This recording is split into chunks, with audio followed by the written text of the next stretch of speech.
2 Chronicles 29. Hezekiah was 25 years old when he became king, and he reigned in Jerusalem 29 years. His mother's name was Abijah, daughter of Zechariah. He did what was right in the eyes of the Lord, just as his father David had done. In the first month of the first year of his reign, he opened the doors of the temple of the Lord and repaired them. He brought in the priests and the Levites, assembled them in the square on the east side, and said, "Listen to me, Levites. Consecrate yourselves now, and consecrate the temple of the Lord, the God of your ancestors. Remove all defilement from the sanctuary. Our parents were unfaithful. They did evil in the eyes of the Lord our God and forsook him.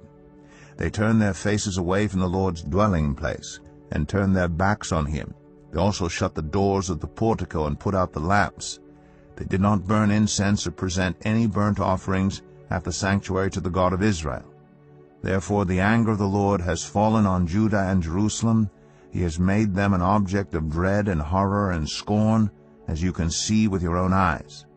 This is why our fathers have fallen by the sword, and why our sons and daughters and our wives are in captivity. Now I intend to make a covenant with the Lord, the God of Israel, so that his fierce anger will turn away from us. My sons, do not be negligent now, for the Lord has chosen you to stand before him and serve him, to minister before him and to burn incense."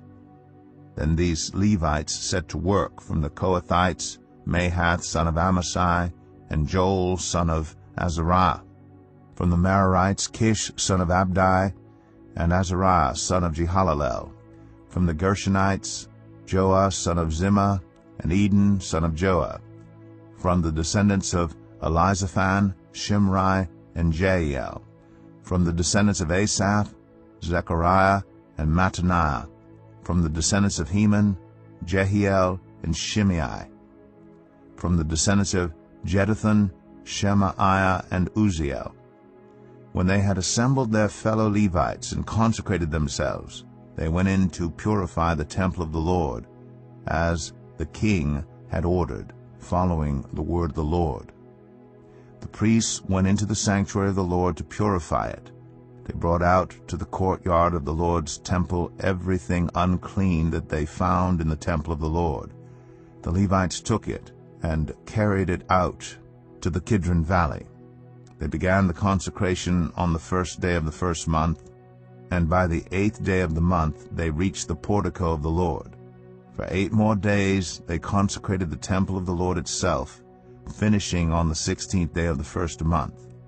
Then they went in to King Hezekiah and reported, "We have purified the entire temple of the Lord, the altar of burnt offering with all its utensils, and the table for setting out the consecrated bread with all its articles.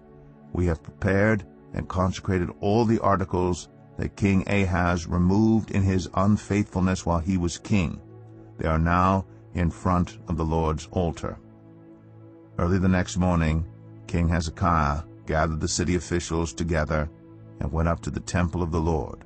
They brought 7 bulls, 7 rams, 7 male lambs, and 7 male goats as a sin offering for the kingdom, for the sanctuary, and for Judah. The king commanded the priests, the descendants of Aaron, to offer these on the altar of the Lord. So they slaughtered the bulls, and the priest took the blood and splashed it against the altar. Next they slaughtered the rams, and splashed their blood against the altar. Then they slaughtered the lambs and splashed their blood against the altar. The goats for the sin offering were brought before the king and the assembly, and they laid their hands on them. The priests then slaughtered the goats and presented their blood on the altar for a sin offering to atone for all Israel, because the king had ordered the burnt offering and the sin offering for all Israel. He stationed the Levites in the temple of the Lord with cymbals, harps, and lyres, in the way prescribed by David and Gad the king's seer and Nathan the prophet. This was commanded by the Lord through his prophets. So the Levites stood ready with David's instruments, and the priests with their trumpets. Hezekiah gave the order to sacrifice the burnt offering on the altar. As the offering began, singing to the Lord began also, accompanied by trumpets and the instruments of David, king of Israel. The whole assembly bowed in worship, while the musicians played and the trumpets sounded. All this continued until the sacrifice of the burnt offering was completed. When the offerings were finished, the king and everyone present with him knelt down and worshipped. King Hezekiah and his officials ordered the Levites to praise the Lord with the words of David and of Asaph the seer. So they sang praises with gladness and bowed down and worshipped. Then Hezekiah said, "You have now dedicated yourselves to the Lord. Come and bring sacrifices and thank offerings to the temple of the Lord."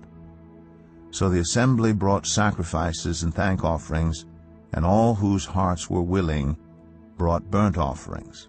The number of burnt offerings the assembly brought was 70 bulls, 100 rams, and 200 male lambs, all of them for burnt offerings to the Lord.